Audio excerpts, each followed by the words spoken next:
Selamat siang, kami mahasiswa UMAKE dan mahasiswa UNTAD akan memaparkan bagaimana terkait dengan fasilitas zebra cross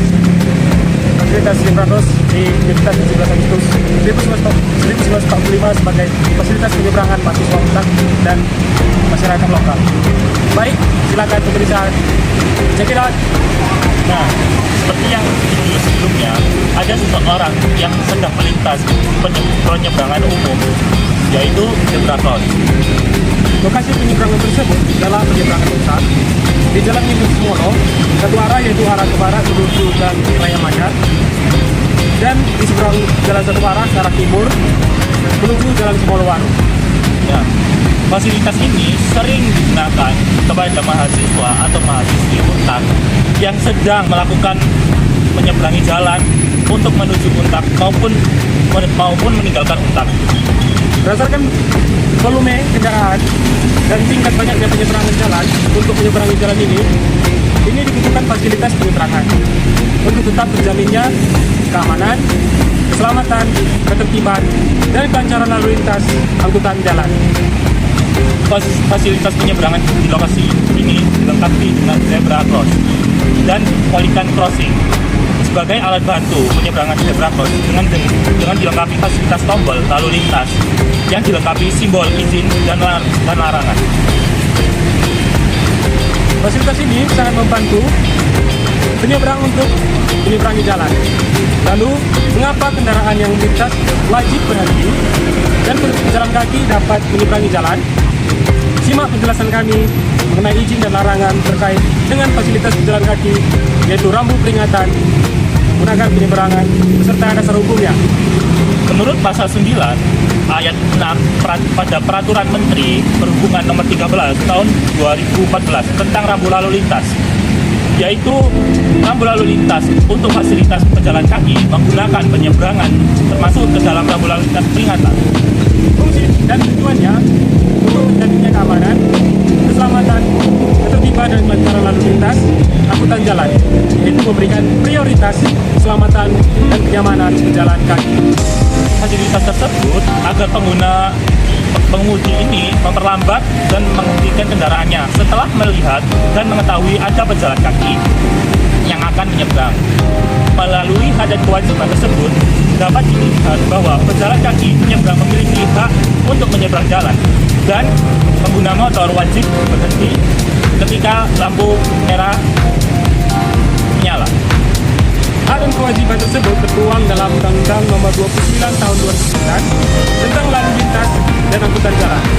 Dapat dipahami bahwa Pasal 91 Junto Pasal 116 Junto Pasal 131 Junto Pasal 132 Undang-Undang Lalu Lintas dan Angkutan Jalan bahwa pejalan kaki berhak atas ketersediaan fasilitas pendukung berupa trotoar dan tempat penyeberangan yang merupakan hak prioritas pada saat menyeberang di tempat penyeberangan serta kewajiban pengemudi kendaraan untuk menghentikan kendaraan dan dapat melaju setelah diberikan izin oleh rambu peringatan tersebut.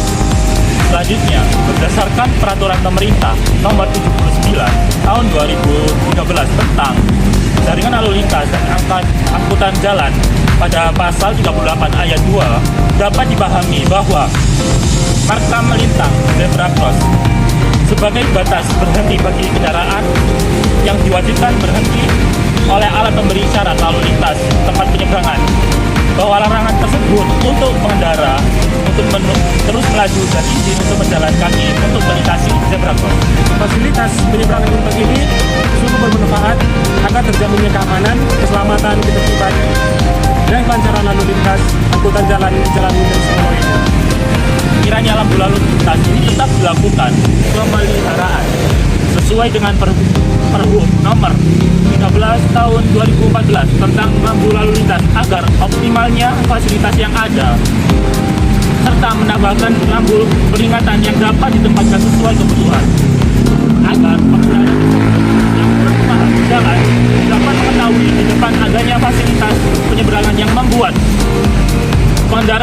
tempat kendaraannya. Dan juga harapan kami yaitu interval waktu antara berjalan kaki yang telah menekan tombol penyeberangan dan untuk interval waktu untuk pengendaraan berhenti terlalu cepat menurut kami harapannya disesuaikan dengan fasilitas penyeberangan yang lainnya. Sebagai penutup, mari kita bahas bagaimana caranya menjadi pejalan kaki yang benar dan baik, serta aturan yang harus kita ikuti untuk keselamatan kita bersama. Pada berjalan kaki, kita memiliki beberapa hal yang sangat penting seperti menggunakan trotoar sebagai jalur yang aman dari kendaraan bermotor, menyeberang jalan zebra cross atau fasilitas penyeberangan lain dengan prioritas. Ketiga, memiliki tempat penyeberangan jika fasilitas resmi belum tersedia. Namun, selain hal, kita juga memiliki kewajiban sebagai pejalan kaki. Beberapa kewajiban yang harus kita patuhi adalah menggunakan trotoar atau jalur yang sudah disediakan bagi pejalan kaki. Jangan berjalan di tengah jalan. Saat menyeberang, gunakan zebra cross dengan crossing di mana tersedia. Jika tidak ada zebra cross, pastikan Anda menyeberang dengan memperhatikan keselamatan diri dan pengguna jalan lain. Selain itu, khusus bagi pejalan kaki yang menyandang disabilitas, ada beberapa kewajiban yang harus dipatuhi, yaitu mengenakan tanda khusus yang mudah dikenali oleh pengguna jalan lainnya, seperti papan putih atau bantuan visual. Lalu, apa yang terjadi jika kita melanggar aturan ini? Meski aturan mengenai pejalan kaki tidak seketat pengendara kendaraan bermotor, mobil, tetapi tetap ada konsekuensi hukum bagi pelanggaran selama kebijakan tersebut melakukan gangguan pada lalu lintas. Betul, meski Undang-Undang Nomor 22 Tahun 2009 tentang lalu lintas dan angkutan jalan tidak secara eksklusif mengatur sanksi bagi pejalan kaki yang menyeberang sembarangan pelanggaran yang menyebabkan gangguan fungsi jalan yang dikenal oleh sanksi. Misalnya, jika Anda menyeberang di tempat yang tidak aman dan mengganggu kelancaran lalu lintas, sanksinya bisa berupa denda hingga 224 juta rupiah atau bahkan dana penjara hingga 1 tahun sesuai pasal 132 ayat 2 Undang-Undang Lalu Lintas. Jadi, penting bagi kita untuk menyeberang dengan benar. Meski Undang-Undang Nomor 22 Tahun 2009 tentang lalu lintas dan angkutan jalan tidak secara eksplisit mengatur sanksi bagi pejalan kaki yang menyeberang sembarangan. Pelanggaran yang menyebabkan gangguan fungsi jalan bisa dikenai sanksi. Kita semua harus ingat bahwa jalan raya adalah tempat bersama dan keselamatan adalah prioritas utama. Mari kita semua menjadi pejalan kaki yang bertanggung jawab dengan mematuhi aturan yang ada. Kesimpulannya, untuk menjadi pejalan kaki yang baik, gunakan trotoar atau jalur yang sudah disediakan. Menyeberang di zebra cross atau melincang crossing. Perhatikan rambu-rambu dan lampu lalu lintas, serta hindari menyeberang di tempat yang tidak aman atau tanpa memperhatikan lalu lintas. Dan yang paling penting, selalu jaga keselamatan dan orang lain. Kita semua bertanggung jawab menciptakan lingkungan lalu lintas yang aman dan tertib. Terima kasih telah menonton dan ingat keselamatan adalah tanggung jawab kita semua.